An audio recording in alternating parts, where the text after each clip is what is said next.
Jesus was standing in behalf of the sinful world. He was standing in the gap between God and the sinful world. At yan ang ibig sabihin ng intercession. So, humihingi siya ng kapatawaran. At kasi naman, yun talaga ang mission ng Panginoong Yesus. Kung bakit siya naparito sa lupa upang siya ay maging kabayaran sa ating mga kasalanan. Okay? So, he was asking God, Lord, Father, forgive them. Ayan.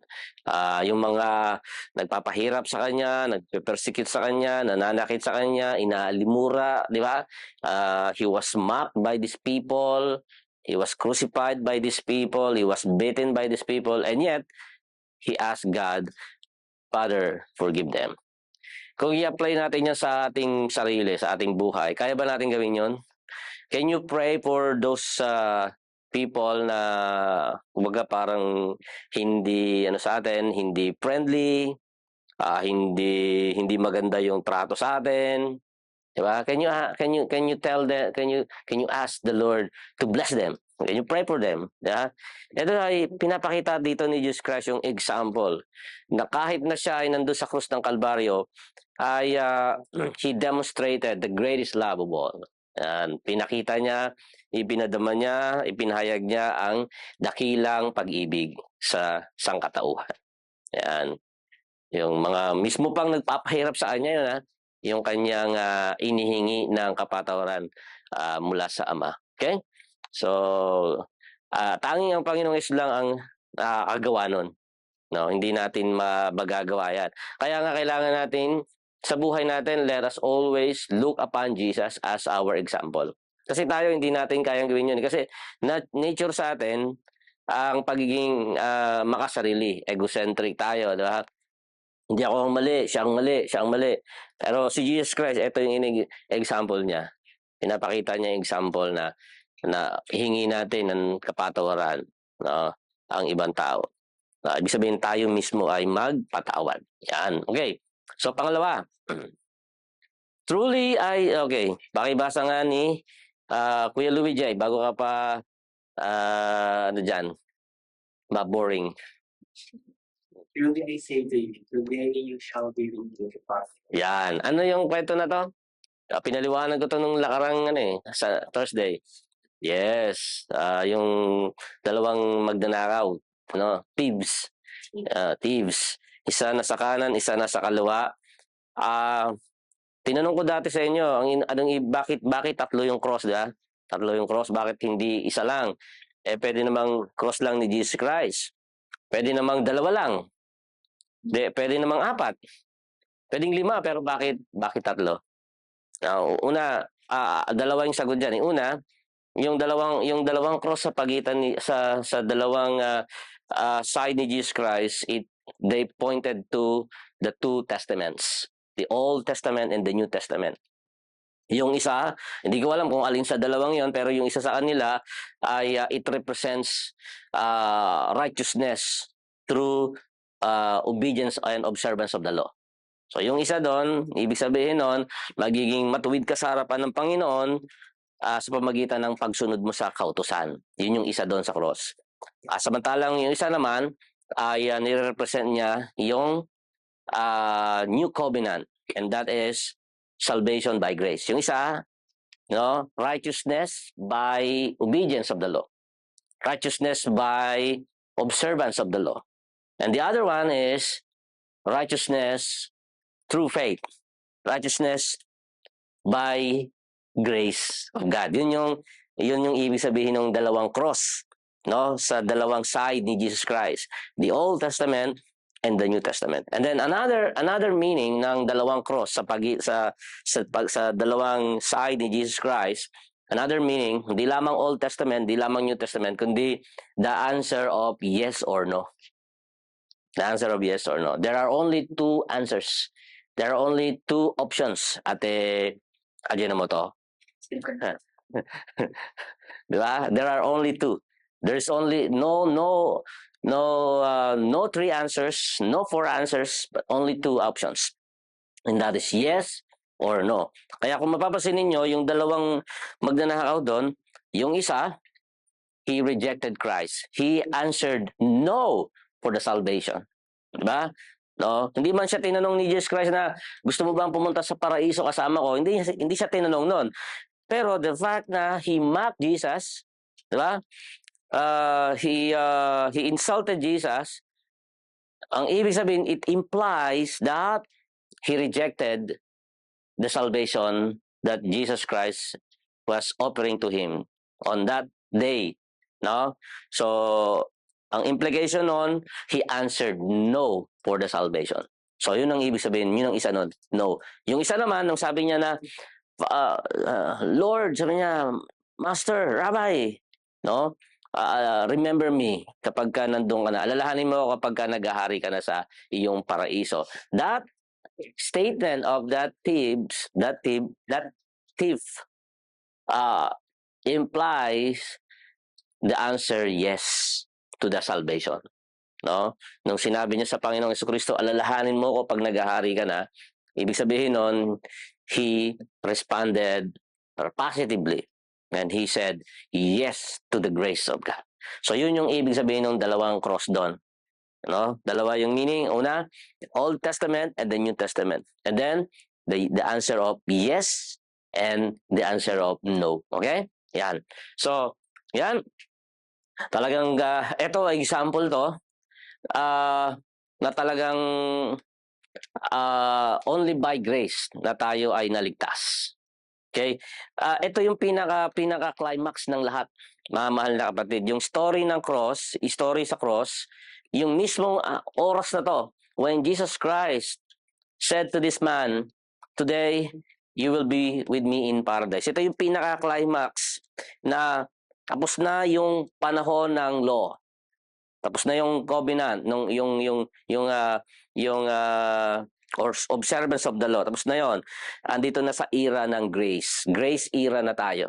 Yan, ito yung pinaka focal point nun. Pinaka transition, pinaka turning point na wala na yung hindi na effective yung law, effective na ngayon, no? Ang grace. No? Parang nasa harapan ka ng hukuman. Tapos may nakaupo doon yung judge. Di ba yung judge mayroong martilyo? Tapos pinupukpok yun, di ba? Silencio! Diyan mo to! Silencio! Tapos bibigyan niya na yung verdict niya, da? Ikaw, Jimel Romano, nagkasala ng sobrang kagwapuhan. Di ba? Minsan kasalanan yung sobrang kagwapuhan eh. Ano? Illegal possession of handsome face. Ayan, ganyan ang kaso ko noon. Nakulong na rin ako dahil dyan. No? Joke lang. Joke lang yun, Charmaine. Baka maniwala. Si Jimel lang yun, si Jimel. Pero meron ding illegal possession of ugly face. Meron din yun. Wala dito yan, wala dito. Wala dito yun. Andun yun sa, bandang dagat-dagatan. Banda ron sa lagpas. Yung sa tulay. Kaya naman, joke lang. Di ba, kaya? Yan, illegal possession of ugly face. Anyway, so, sabi nung judge, tang, yan. Ito na ang hatol ko. Ito na yon. Ayan, yung time na yan, when Jesus said to that man, today, you will be with me in paradise. Parang hinampas ng judge. Parang si Jesus Christ, hinampas niya yung, anong tawag doon, Kuya Josh? Kaldero? Pinggan? Yung pinalo niya. Tok. Eto na, today, you will be with me in paradise if you receive the grace of God. Yeah, yun. Yun na yung time na yun. Okay? Alright. So, isa rin yan sa pagpapakita na hindi tayo naligtas by good works. Although, ang good works natin, importante yon kapag na-save ka na. Kasi ito na yung sign na ikaw ay ligtas. Yung good works, para malaman niyo, no, ay it's a byproduct of salvation. Okay, ulitin ko. Ang good works ay byproduct of salvation. Hindi 'yon ang paraan para maligtas ka. Kundi Kaya ka gumagawa ng mabuti kasi ligtas ka na. Yun ang product ng salvation. Naligtas ka, kaya ka gumagawa ng mabuti. Hindi yung gumagawa ka ng mabuti para maligtas ka. Magkaiba. Naintindihan? Tawa yun. Magkaiba yun, no? Hindi tayo ganito. Hindi yung kailangan mong gumawa ng mabuti para maligtas ka, para mapunta ka sa langit, para mapatawad ka. That's wrong. Kundi, kaya ka gumagawa ng mabuti kasi ikaw ay ligtas na. Okay? Ligtas ka, so therefore, ang magiging bunga, ang magiging resulta ng salvation mo ay good works. Kaya si Pablo, si Apostol Pablo, almost sa mga sulat niya, lalo na sa Book of Romans and Galatians, ini-emphasize niya yung salvation by faith, salvation by God's grace. Pagdating kay James, si Santiago, no, di ko maintindihan bakit naging Santiago ang Tagalog ng James eh. Di ba dapat ang Tagalog ng James ay James o kaya Jaime, diba? Pero naging Santiago, layo, di ba? No, dapat ang English ng Santiago ay Santi. Yan, ha? Santi, Santiago, yan. Pero James, Santiago, parang ang layo. Okay, anyway, kay James naman, kay Santiago, ang emphasis ni Santiago ay ano yun? Good works. Faith with work. Yeah, faith with work. Sabi niya nga doon, faith without work is dead. Ang isang pananampalatayang walang gawa ay patay. So, sabi ni Paul, by grace lang, by faith lang. Sabi ni James, good works, faith plus good works. Nagkukontra ba sila? Magkakontra ba sila sa tingin niyo? Are they contradicting? Si Paul, iba yung emphasis ni Paul. Si James, iba yung emphasis ni James. Ano sa tingin niyo? Sinong tama sa kanila?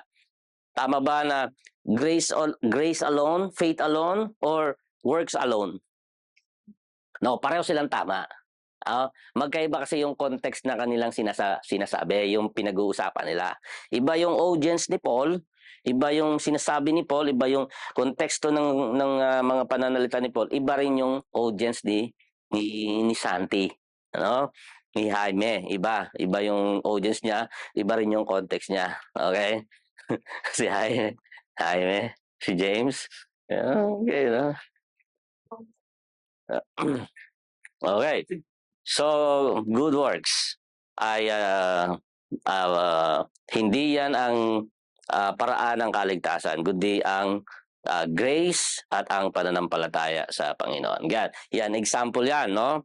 Yung lalaking ito, yung magnanakaw ay naligtas kahit hindi naman siya umattend ng Bible study, di ba? Wala siyang nadalang another person sa Panginoon eh, di ba? Hindi siya nagkaroon ng pagkakataon na mag-evangelize, hindi siya nagkaroon ng pagkakataon mag-witness, mag-share ng Word of God. Hindi siya naka-attend ng prayer meeting. Paano ka pa mag-attend ng prayer meeting eh? Diyan, patay ka na dyan, ha? Hindi siya naka-attend ng revival na, hindi siya naka-attend ng kahit youth fellowship man lang, o ng men's fellowship man lang. Hindi, wala. Number 3, ayan, he said to his mother, "Woman, behold your son." Then he said to the disciple, "Behold your mother." Ito yung kausap niya dito na disciple, si John ito. Kasi siya lang yung natirang out of the 12 disciples, si John lang yung nagstay. No, the rest they ran away. And si John ay talagang dahil nga love niya si Jesus, so hindi talaga siya umalis sa tabi o doon sa pangyayari na yon. Hindi siya umalis until the time na nung siya ay nandun, nakapako sa krus, nakahang, lumapit si Mary kasama din ng disciple na to na si John. At ang sabi niya nga dito, sabi niya kay Mary, sa mother niya, "Mother, woman, this is your son." And then sabi niya sa disciple, "Son, this is your mother." Now, ano sa tingin niyo, bakit ganon? Hindi naman niya kapatid si John. Hindi naman biological mother ni John si Mary. Hindi anak ni Mary si John. Pero bakit ganon yung mga salita ni Jesus Christ dito? "Mother, this is your son. Son, this is your mother." Para anong ibig sabihin nun sa tingin niyo? Anong sa tingin niyo dyan? Bakit? Ito yung kumbaga sa atin yung hinahabilin mo yung mahal mo sa buhay. Kasi alis na si Jesus eh. He will die for 2 days. Hindi siya namatay ng 3 days ah. Only 2 days lang siyang namatay. Friday afternoon hanggang Sunday morning. So 2 days lang 'yon. Kasi nakalagay sa Bible on the third day he rose again. On the third day. Hindi hindi after 3 days. Okay? Hindi after 3 days, kundi on the third day. Ibig sabihin, 2 araw lang siyang patay. Okay? So, and then after that, of course, he would stay for 40 days kasama ng mga disciple after he rose again, and then he would ascend to heaven, di ba? So, may iwan yung kanyang nanay, si Mary, may iwan yung mga disciple. So parang ito yung paghahabili niya sa kanila na parang anak, John, alagaan mo si Mary. Alagaan mo, siya na yung magiging nanay mo. Mother, siya na ang magiging anak mo. Ganoon yon, parang hinabili niya na sila sa isa't isa. Mother, take care of your son. Son, take care of your mother. Parang ganun yun. Yan. Kasi physically mawawala na si Jesus Christ dito sa pagkakataong ito. Okay? Next. Yan. Eli. Oy, ikaw daw. Pakibasa, Kuya Eli. Eli. Tama sa Sabaktani. That is, my God, why hast forsaken. Ayan, okay. Yung word na Eli, Eli lama sabaktani, ang yan ay salitang Aramaic. Aramaic yan. Sa Old Testament, ang language ng mga Hebrew people o ng mga Israelites ay Hebrew. Okay, Hebrew. Pag sa New Testament, ang language nila, yung ginagamit nilang language sa spoken language, yung conversational, ay Aramaic. No? Pagka naman sila ay sumusulat, ang ginagamit nila ay Greek. So yung Greek ang mas academic. Pag sa school sila, Greek ang gamit nila. Pag nasa sinagoga sila, nasa templo sila, nasa business sila, Greek ang language. Pero pagka sila ay nasa marketplace, sila ay nasa kanilang mga tahanan, sila ay naglalaba sa sapa, nasa bukid, Aramaic gamit nila. So ang Aramaic ay sa spoken, dialectical, colloquial language. Yung Greek naman more on academic, more professional, no? Yung time na yon. Pero sabay yon na ginagamit nila, yung Greek at Aramaic. Depende lamang sa kanilang situation o kung nasang lugar sila. Okay? Kaya dito sinabi diyan ni Jesus Christ, Eli, Eli lama sabaktani, this is Aramaic. Okay? That is, my God, why hast thou forsaken me? Yan. Now, ano nyo dito? Ano ang pagkakaintindi nyo rito? No, umiyak si Jesus Christ from on the top of his lungs. My God, why hast thou forsaken me? Bakit mo ako pinabayaan?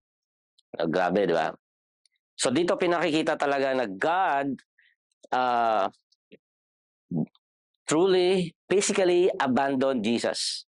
But God was not spiritually, no? Hindi niya iniwan si Jesus. Only physically. Pinabayaan niya si Jesus Christ for the sake of the humanity, for the sake of our forgiveness, our salvation. So, in that sense, talagang hinayaan niya yung kanyang anak. Pero, another theology din, para maintindihan natin dito, hindi talaga siya iniwan ng Diyos. In a sense na nandoon ang Diyos nakamasid sa lahat ng nangyayari.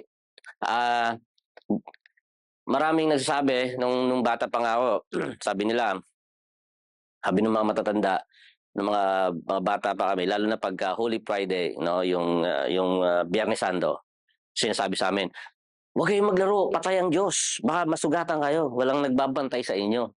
Ganyan, patay ang Diyos. Narinig niyo na yan sa mga matatanda? Sa probinsya, di ba? Sinasabi nila, patay ang Diyos ngayon, baka masugatan ka. Walang nagbabantay sa atin ngayon. Yeah? Ganun kasi ang paniniwala nila noong time na every Good Friday, every Biyernes Santo, patay ang Diyos. No? Kagaya niyan, parang iniwan ng Diyos si Jesus noong time na 'yon, no? Parang wala nang kontrol ang Diyos. Oh, walang kontrol ang Diyos. Pero hindi totoo 'yon. Kahit nang si Jesus Christ ay nasa krus ng Kalbaryo, God is still in control. At lahat ng nangyayari 'yon, actually 'yon ay nasa control ng Diyos. Jesus Christ was hanging on the cross only because of God's permission. You understand that? It was the permission of God. It was divine permission of God. Without God's permission, Jesus would never be on that cross. Hindi siya maipapako sa cross without God's permission. Can you imagine, ha? Tandaan niya. So, nandun si Jesus Christ sa krus ng Kalbaryo, hindi siya pinabayaan ng Diyos. Yan ay katuparan ng kanyang dakilang plano. Ang Diyos ang may kagustuhan nun. Whether you like it or not, ang hirap sabihin, no? Ang hirap tanggapin, pero it was God's will for Jesus Christ hanging on the cross. It was His Father ang nag-destin sa Kanya, ang naglagay sa Kanya doon. And it's because of us, because of our sin. Yan, dahil sa ating mga kasalanan. Yan. Kaya, inan ng Diyos, ang tawag doon, hinayaan niya si Jesus Christ doon sa krus. Amen? Grabe, di ba? Alright. Next, bago pa tayo mag-iyakan, I am crying. Hindi pala. I'm thirsty. I am crying. Alright, I'm thirsty. Sino nauhaw dito? Yan, sino nauhaw? Si Ate PJ nauhaw yan. John 19:28. Yan, I'm thirsty. Ito nung time na yan na nakapako si Jesus Christ sa cross, and then sabi niya, I'm thirsty. Tapos yung sundalo, alam niyo yun, sinausaw niya yung isang sibat, no? Doon sa suka o alak na may apdo, may pait, di ba? And then yun ang inano niya, no? Inabot niya kay Jesus. Maraming nagsasabi, theologically, hindi siya physically. Although, siyempre, biruin mo naman, mula umaga, mula sa Garden of Gethsemane, hinuli siya, madaling araw, hinuli siya, dinala siya doon kay Poncio Pilato, dinala siya doon kay Herodes, diba? Kay Herodes, tapos binalig siya kay Poncio Pilato, from Jerusalem, naglakad siya patungo doon sa Calvary, siguradong nauhaw siya physically. Pero itong sinasabi ni Jesus Christ dito na nauhaw siya, it was not physical thirst. It is spiritual thirst. No, nauuhaw siya siguro maaring sa pag-ibig ng tao, no, sa pagtanggap natin sa kanya. Nauuhaw siya. That is yun yung sinasabi ni Jesus Christ. Yun yung ibig sabihin niya, nauuhaw siya, no, sa ng tao, sa pag-ibig sa kanya, sa pagtanggap sa kanya. Yan. Okay. Are you thirsty? Okay. Sige, tuloy tayo. It is finished. Ayun. Uwi na. Let's pray. Tapos na eh. Pangilan na yan? 1, 2, 3, 4, 5, 6. Ang apat pa lang, 6 pa lang. Mayroon pa pala isa, yung in your hand, I commit my spirit. Yung pala yung huli. Okay? So, it is finished. John 19, verse 30. Sa Greek, bakit nawala, kuya? Bakit nawala? Ayun pa rin? Ayan. Sa Greek, ang word na yan, alam niyo kung anong ibig sabihin niya sa Greek? Ano yung Greek word niyan? It is finished. Yun, tetelestai. Yan, tetelestai. Ngayon, ang tetelestai ay maraming ibig sabihin niyan, maraming pinagagamitin niyan. Una, ginagamit yan sa business world. Business. Kapag halimbawa, si Kuya Joel, yung magiging apo mo alipin at yung magiging apo ng iyong anak ay alipin pa rin. Slave. Ganon ang ang patakaran nila. Ngayon, yung tetelestai, ginagamit yan, pagka sinabi na ni Kuya Paulo, sabi niya, kinakancel ko na yung utang mo. Wala ka ng utang. Ah, bayad na. Fully paid. Your debt is now fully paid. Wala ka na kahit 5 duling na sunog. Duling na sunog pa, no? Nakakita na ba kayo ng ganun? Yung pag kami nangutang sa'yo, Ajino mo to, pautang nga. Sasabihin naman ni Ajino mo to, kahit nga 5 duling, wala ako eh. Sa ka pa nangungutang, wala akong 5 duling. Nakakita na ba kayo ng 5 duling? Di ba? Di ba? Walang 5 duling. May banlag, no? Mayroong banlag. May banlag na 5. Nakita na kayo ng 5? Oo, 5. Paano ngayon yata wala nang 5. Wala na, no? Ano yun eh, bronze. Bronze yun, yung 5. Parang to sa Ayan. Napaka ano? parang to sa rainbow. Okay. Ayan. Sasabihin ni Kuya Paolo kay Kuya Joel, wala ka ng utang. Ang utang mo ay fully paid. Yan ang ibig sabihin niyan, tetelestai. Grabe, no? Okay. Another meaning ng tetelestai ay military. Military din yan. So, business, at the same time, ay military. Parang ang ibig sabihin niyan ay parang fully conquered. No, kapag kasi sinabi ng isang general ng hukbo ng mga sundalo, it is finished, ibig sabihin na conquered na yung mga kaaway, ganon. Another meaning ng tetelestai, may 3 pa yan ay tatlo yan eh. Fully paid, conquered, meron pang isa eh, yung parang more on related sa redemption, parang ganon. Kalimutan ko yung ibig sabihin. Pero lahat ng yan ay kumakatawan sa atin. So, ibig sabihin, yung utang natin, when Jesus Christ cried out, it is finished. Ibig sabihin, God canceled our debt. He canceled our debts. Wala na tayong utang. Ayan. Yun ang ibig sabihin, it is finished. And then, when He said also, it is finished, God conquered our sin. Ayan. So, parang military term yan eh. Military term. Meron pang isa, nalimutan ko lang yung isa eh. Maganda rin yon yung isa pang ibig sabihin nun. But lahat ng yon, tetelestai, tumutukoy ito sa tinapos ng Panginoong Hesukristo ang kapangyarihan ng kasalanan sa atin. It is finished. Tapos na, binayaran na. You are now fully paid. Wala ka nang aalalahanin pa. Yun, tama. Sa ano yun? Sa mga alipin naman, no? So social, so business term, and then military term and social term. Sa social term naman, yung alipin, pag sinabi niyang it is finished, tetelestai, ibig sabihin you have been set free.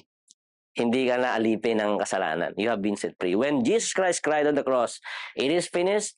Your debt, yung mga utang natin, mga kasalanan natin sa Diyos ay binayaran na.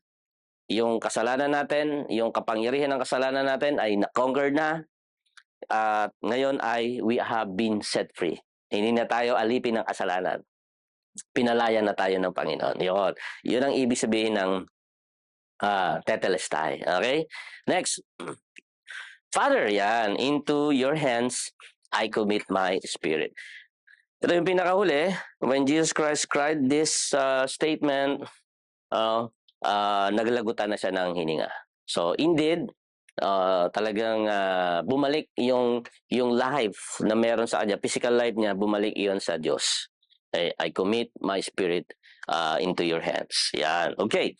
So yan yung 7 last statement of Jesus Christ on the cross. May tanong kayo? Baka may tanong kayo. Walang 8, wala pang 8 yan, no? 7 lang yan. Yan. 7 kasi perfect yan eh. Perfect number ng Diyos yan. Paborito ng Diyos ang 7. And He created the world for 6 days. And then on the 7th day, he rested. Di ba? So 12, yung 7. Tapos number 12 din, yung 12 tribes. And then 40 days, no? During the Noah's time, umulan ng 40 days and 40 nights. The Israelites were wandering 40 years in the wilderness bago sila nakapasok sa Canaan. So very ano din sa kanya yung significant din yung mga ganong number, yung number 7, number 12, number 40. Yan, yung mga significant number. Very meaningful yung mga numbers na yan sa Bible. Yan, may mga ibig sabihin yan. Okay, good. May question? Sa mga sa 7 last words, sa 7 last statement of Jesus Christ.